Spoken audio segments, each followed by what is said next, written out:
the homepage, and we now go to install Next.js. So basically we will open now our location where we want to working on the project and install it.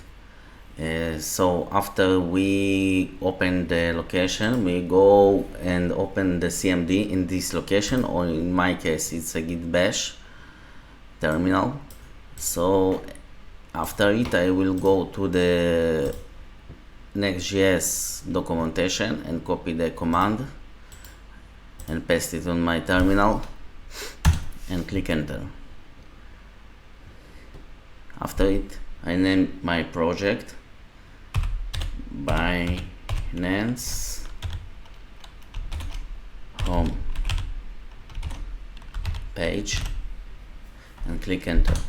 And now it will ask us if we need want to add some extra things to our project.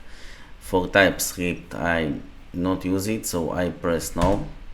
ESLint I use it, so I press yes. Tailwind CSS no. Source yes.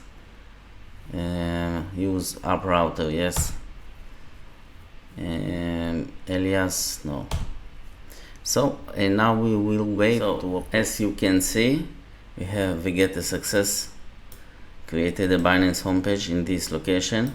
So basically we finish this part and Next.js is installed.